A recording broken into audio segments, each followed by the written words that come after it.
Well, to discuss the situation in Yemen a bit further, we're being joined by Professor Syed Ali Wasif. He's a professor of international law and politics, joining us from Washington. Dr. Wasif, we've seen these protests continue for days now against Saudi Arabia and U.S. Yemeni protesters are blaming the U.S. and its ally Saudi Arabia for encountering the popular revolution there. How is Washington benefiting from hampering the democratic change in Yemen? On the contrary, Washington is not at all benefiting from this conflict in Yemen.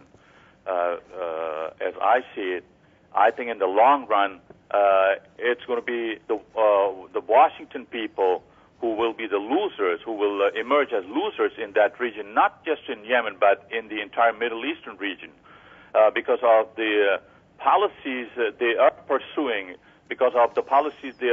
through Saudi Arabia and their other lackeys in that region.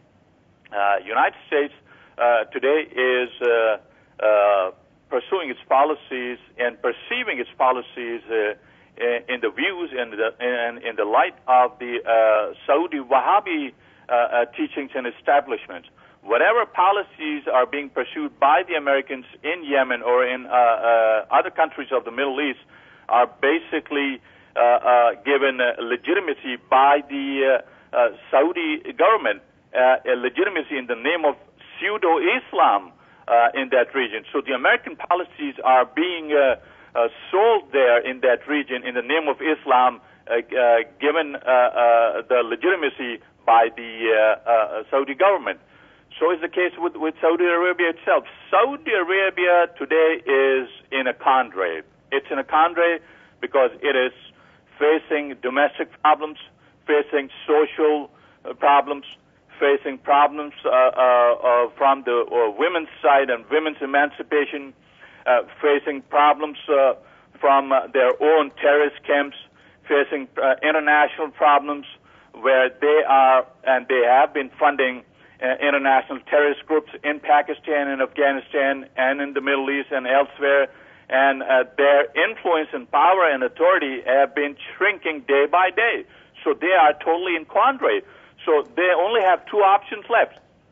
One is to intervene in Bahrain, which is also a neighbor. Second is to intervene militarily in Yemen, another neighbor. This is basically a two-prong policy of Saudi Arabia, a two-prong cross-border policy in order to secure its own borders, in order to secure its own political repressive system.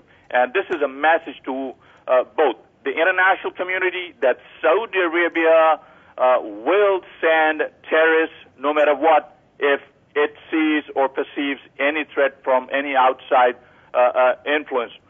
The second is a message to the local Saudis that come what may, Saudi government will not allow any challenge to its authority or its system of Wahhabi government. Right, so Dr. Wasif, I'd like to get your opinion on this next question, if I may. We are running out of time. Now, as you mentioned, the U.S. is losing popularity in the Middle East for backing its ally dictators and not siding with the popular uprising there. How do you see this playing out in the long run, though, as people across the region here are becoming more aware of U.S. policies in the region?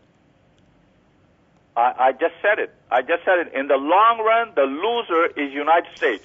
And it is because of its policies, which are totally cosmetic, and they do not do a homework based on real political scenario in the field in the Middle East, and that is allowing Saudi Arabia to play its role in the name of Islam there, which is pseudo-Islam.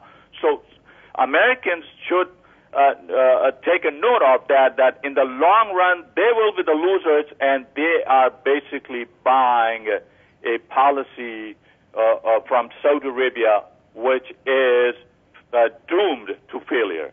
So this is the scenario there, and what I'm seeing is tomorrow there will be a change in Yemen, there will be a new government in Yemen, and that will be totally anti-American and, of course, anti-Saudi.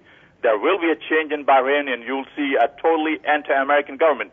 So the Americans have an option left, is to give the support to the people of Bahrain and to the people of Yemen as they are doing in case of Libya. So they should have an equal policy and a policy based on uniform norms and uniform moral and political support to the entire region and all those countries and all those popular uprisings which we are monitoring, especially in Bahrain and Yemen. So, right, Dr. Wasif, we do know that the opposition is forming. Dr. Wasif, we do know that the opposition in Yemen has announced to form a 17-member transitional council. Do you think the U.S. is going to put its weight behind this transitional council? Well, that again depends on the Saudi intelligence reports. Of course, the United States doesn't seem to have a direct approach or direct access to some Yemeni cities there, and it only gathers information and intelligence through the Saudi intelligence agencies and reports.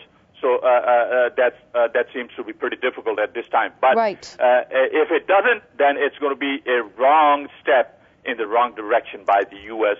Policymakers. All right, we're going to have to leave it there. I'm afraid we have run out of time. That was Dr. Sayed Ali Wasif, Professor of International Law and Politics, speaking to us from Washington. Dr. Wasif, as always, thanks for your insight here on Press TV.